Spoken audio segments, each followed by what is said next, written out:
De volta com o Jornal Gente, muito bom dia, muito obrigado pela companhia, agora 9h35. Estou na linha com o João Marcelo Boscoli, produtor musical, conheço o João há muito tempo, e o João talvez se lembre daquele momento da história. Tudo bem, primeiro cumprimentando, tudo bem, João? Bom dia para você. Bom dia, Ronald, é um prazer estar aqui, viu? Muito obrigado pelo convite. Prazer é nosso, João. Ô, João, eu tava... e esse papo, quando eu pedi pra gente conversar aqui, para falar de grandes espetáculos, de shows e do mercado aqui no Brasil, de espetáculos de uma forma geral, eu tava lembrando de lá nos anos 90, na segunda metade dos anos 90, quando, não que não hajam ainda espaços pequenos para se tocar, mas quando você tocou junto com seus amigos dos Artistas Reunidos no Supremo Musical, você deve lembrar disso, né? Quando vocês se reuniram, e a própria reunião de você, do Jair, do Simoninha e de outros, da Luciana, de outros grandes artistas, acabavam se reunindo em pequenos espaços. Eu quero falar de grandes, mas você guarda uma boa recordação daquele momento da tua vida? Guardo ótimas recordações. O espaço que você se refere, o Supremo Musical, foi um espaço que marcou época exatamente porque ele ajudava a gente a testemunhar o surgimento de novas cenas, de novos artistas, musicistas, músicos, enfim. E é um lugar que depois que fechou, mudou o temperamento da rua, quer dizer, um clube de música, um lugar de música ao vivo. Num lugar, sobretudo esses lugares menores, né? Se a rua abre mão desse espaço, realmente o temperamento geral da música, a atmosfera geral da música, ela acaba, enfim, criando uma magia no lugar, né? Então eu me lembro de caminhar pelas ruas e ter sempre uma pequena movimentação, assim, perto das 7h30, 8 horas, dos músicos chegando, e aí você vê as atrações. Esse lugar pequeno a gente se sente testemunha mesmo do que está acontecendo. É uma relação íntima com a música e com quem produz a música. Ô João, a gente testemunhou ao longo desse ano de 2023 um fenômeno bastante interessante, que é o advento dos grandes shows de estádio. E eu não estou falando de quando uma grande turnê pisa no Brasil e todo mundo tem uma enorme expectativa de acompanhar aquele artista, mas artistas que, em teoria, você imaginava, será que cabe para esse artista, nesse momento da história que ele está vivendo, lotar um estádio de futebol? Ou não lotar só um estádio de futebol, lotar vários estádios de futebol, artistas que não tocam mais em novela e em rádio. Antes a gente falava isso, né? Música de novela, tocar em rádio, ser protagonista em rádio. As redes sociais e os aplicativos e as plataformas potencializaram uma forma de chegar até a música. A gente está vivendo, ou viveu no ano de 2023, uma bolha, ou você entende que esse advento dos espetáculos lotados de estádios de futebol vão continuar daqui para frente? Olha, eu acho que caiu no gosto do público brasileiro definitivamente. Quando a gente olha o comportamento do público no mundo inteiro, o Brasil sempre se destaca. As plateias daqui são plateias que os artistas costumam não esquecer, né? A gente viu recentemente o Paul McCartney, tive a chance de ver o Paul McCartney nessa última bateria de shows que ele fez, realmente impressionante. Queria aproveitar que você tocou em vários pontos sensíveis, só dizer que o rádio continua um ponto muito importante na consolidação dos artistas. Os artistas que realmente surgem na rede e que vão para o rádio têm um efeito consolidatório que a gente consegue perceber.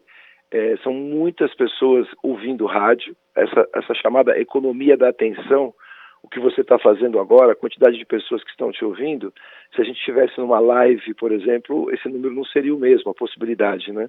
E também quero dizer que as novelas, a televisão, que continua sendo a maior audiência das telas no Brasil, também tem um efeito consolidatório. Não é como antes. Antes você colocava uma música na novela e se ela tivesse uma execução alta, ela fatalmente venderia os chamados álbuns físicos, né? Sejam os vinis, sejam os CDs, e iriam para as rádios, né? Hoje há outras frentes, aumentou o trânsito de nomes, né? São muitas pessoas, e definitivamente eu acho que nos próximos 3 anos não haverá um arrefecimento dessa tendência, porque são grandes grupos que propõem isso, as datas já estão fechadas às vezes 1 ano e meio para frente, e o público, haja visto o ano passado, a velocidade através da qual a gente conseguiu ver a venda dos ingressos, assistir a venda dos ingressos acontecendo, eu acho que é algo que vai ficar aqui no Brasil pelo menos os próximos 3 anos. Agora, como prever o futuro depois desses 3 anos, vai depender dos próximos 3 anos, naturalmente. Se vai ter uma curva consolidatória, se vai haver uma queda. Tem havido matérias muito frequentemente sobre os perrengues dos grandes festivais. Do outro lado, a gente tem as pessoas que organizam lendo as matérias e tentando corrigir os erros. E aí, por aí vai. Agora, definitivamente, o Brasil é um país que precisa ser estudado, né? Porque a maneira através da qual a gente se entregou a esse modelo dos festivais, começando com o Rock in Rio em 85, eu também estava lá, assisti ao primeiro, é um modo único de se entregar, né? É um modo todo brasileiro, né? Um modo apaixonado. Ô João, eu percebi também, ao longo desse ano de 2023, uma questão ligada à memória afetiva das pessoas. E aí eu não estou falando de memória afetiva só para quem ou tem mais de 40, ou mais de 50, ou mais de 60, de diferentes públicos. Por exemplo, os Titãs fizeram uma turnê arrebatadora por todo o Brasil, e particularmente em São Paulo, com 6 apresentações, com estádio cheio e tal. E tem um aspecto muito especial, que é ter a possibilidade de todos os Titãs vivos, tirando o Marcelo Fromer, que faleceu lamentavelmente e provavelmente estaria nessa reunião, já que todos ali que participaram da banda estiveram reunidos nesses espetáculos. Mas também vi um público do NX0 lotando o mesmo Allianz Parque de maneira arrebatadora, com um show com imagens incríveis. A memória afetiva tem um peso determinante com um show que talvez você possa pensar, isso não é para encher um estádio, mas você tem que saber lidar com o que aquele artista representou na vida da pessoa?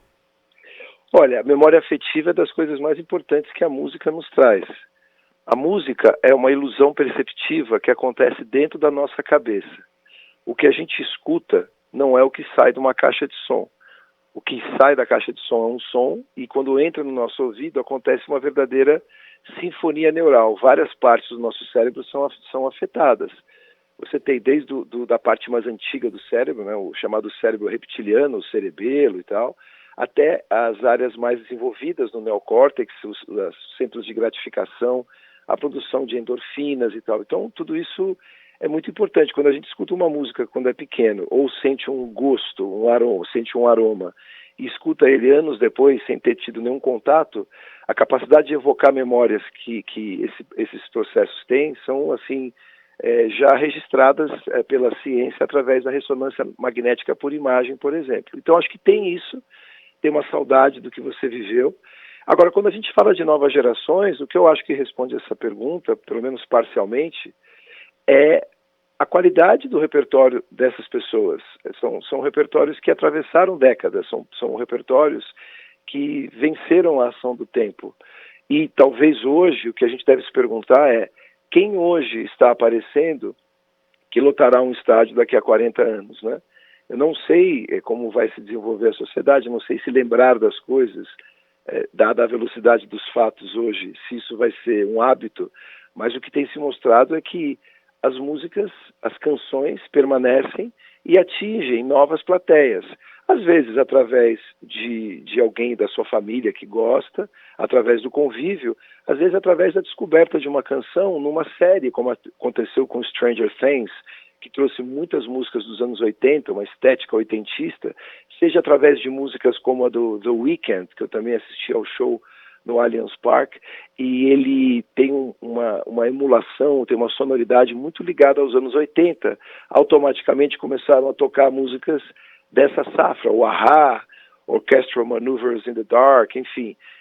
Então, assim, seja pelo acaso, seja através de uma família ou através de alguma série, algo que você esteja vendo hoje, são artistas que definitivamente atravessaram as décadas e sobreviveram ao teste maior, que é o teste do tempo, eu acredito.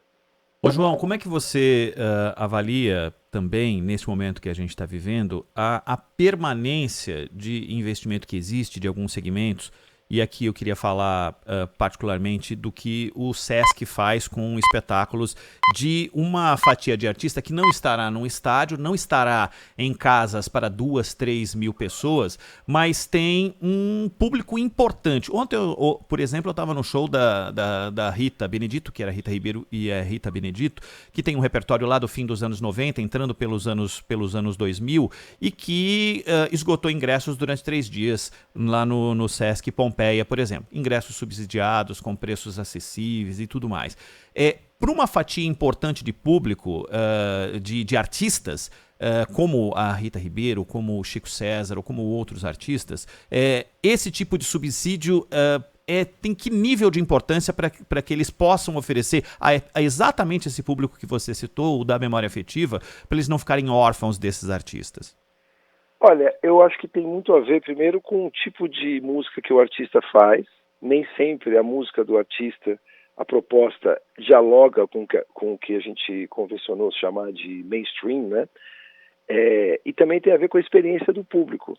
Definitivamente, Ronald, assistir a um show com 300, 400 pessoas é uma experiência muito diferente de você assistir a esse mesmo show numa casa para 3, 4 mil pessoas ou mesmo no estádio. O nível de concentração, o nível de atenção e também essa sensação que eu coloquei para você de você se sentir como uma testemunha de uma apresentação. Eu acho que isso também é um tipo de apresentação que não deve se encerrar. Primeiro porque nem tudo se resume a uma apresentação no estádio. Há tipos de música que no estádio elas não têm o mesmo tipo de inserção, de adesão por parte do público. Essa questão do subsídio que você tocou, queria dizer que eu já estudei algumas vezes esses casos, sempre que tem alguma crítica ferrenha aos mecanismos de isenção de impostos para a cultura, eu estudo primeiro os outros países, né? Então, a Inglaterra, por exemplo, o Japão, a Alemanha, a França, a Itália, Portugal e vários estados americanos trabalham com esse mecanismo. O que a gente deve sempre estar atento é no rigor que existe na gestão desses recursos. E a gente tem o Sesc, especificamente de São Paulo, que é o que eu conheço melhor, como uma ilha, né? Como uma iniciativa que gere com muita seriedade esse tipo de recurso, porque é um recurso realmente da sociedade. Você abre mão de uma parcela do imposto para ter uma moeda, entre aspas, carimbada para ser investida em cultura. Quando isso é feito com seriedade, eu acho que a roda gira. Porque, como disse os próprios Titãs, a gente não quer só comida, a gente precisa de diversão, a gente precisa de arte, a gente precisa de cultura para viver. O mau uso do dinheiro público em qualquer esfera é algo completamente fora de propósito. Existe, mas é uma coisa fora de propósito. Agora, o mau uso não torna a ferramenta de fomento cultural algo por si só que deveria ser proscrito. Um hospital mal gerido não transforma a ideia de ter um hospital numa coisa que não seja bem-vinda, e por aí vai. Queria lembrar que há setores como o automobilístico, né, que também trabalham com isenção de recursos, aí na casa dos bilhões, dezenas de bilhões, e nunca vi nenhum objeto de crítica, nunca vi esse setor ser objeto de uma crítica mais ferrenha. Então, o que defendemos aqui, acho que nesse ponto, é o bom uso, porque a gente sabe que tem muitas pessoas que dependem desse preço, desse ingresso, para poderem ter música, ter arte no seu dia a dia. Ô João, não quero perder a oportunidade de, nesse papo contigo, de falar sobre tecnologia e de um advento importante que é a inteligência artificial. E nós tivemos a notícia nesses últimos dias, entre outras que estão pingando por aí no universo da música, de shows que vão usar a tecnologia, a inteligência artificial para trazer artistas que já partiram e que vão ter a possibilidade dos fãs terem acesso a um outro tipo de conteúdo. O Elvis tem o espetáculo do Elvis para esse ano de 2024, iniciativas como da banda Kiss, que também quer entrar nesse universo, mas a gente nunca sabe se o Kiss vai realmente querer parar de tocar ao vivo, né? Pelo menos parece que esse ano a coisa ao vivo não vai acontecer. E nós tivemos o advento de publicidade envolvendo a sua mãe, a Elis, com a sua irmã Maria, e que ganhou muita repercussão no noticiário, na publicidade. Eu queria saber a sua opinião sobre não só a questão da publicidade, mas do espetáculo mesmo para um público maior. Olha, novamente o patrão é o público. Quem vai decidir se essa tecnologia vai ser bem sucedida ou se ela não vai ser bem sucedida, o tipo de experiência que você vai viver, enfim, isso aí, a decisão final é sempre do público, que é quem sustenta todos esses processos, né? O que eu posso te dizer sobre inteligência artificial no mundo da música é que hoje, quando você vai para um estúdio profissional, é muito difícil você gravar sem ter algum software que utilize essa tecnologia. É importante lembrar que nós chamamos de inteligência artificial, nós damos um nome de inteligência artificial para um grupo muito grande de procedimentos que utilizam inteligência artificial em esferas diferentes. Por exemplo, quando você vai comprar hoje algum supressor de instrumentos, você tem uma faixa e você quer tirar um instrumento, você usa a inteligência artificial. Quando você vai equalizar, colocar o grave e agudo em alguma peça, ele também vem usando inteligência artificial para fazer correções. Então, a inteligência artificial ela já está ficando, de certa forma, em algumas instâncias, muito parecidas elas estão ficando parecidas com a água, com energia elétrica. Ou seja, um tipo de tecnologia que vai ficando invisível no dia a dia, dada a sua presença. Esse capítulo específico de você reproduzir num show uma experiência com alguém que não está mais aqui, a gente já teve com o Tupac Shakur, né, uma primeira aparição, já há alguns anos, quase 10 anos, num festival. Ele fez uma aparição numa música, um trecho de uma música e desapareceu. Era uma imagem gerada por computador, usando também inteligência artificial, usando um truque de espelhos para parecer que a figura estava em pé no centro do estádio. Há também experiências com Whitney Houston, teve uma experiência com o Roy Orbison, que ficou muito interessante, porque o Roy Orbison usava um óculos escuros. E um dos grandes pontos para o público é o olhar do artista. Muitas vezes você vê uma imagem emulada e quando você olha nos olhos do artista, você percebe que não é uma pessoa, ainda.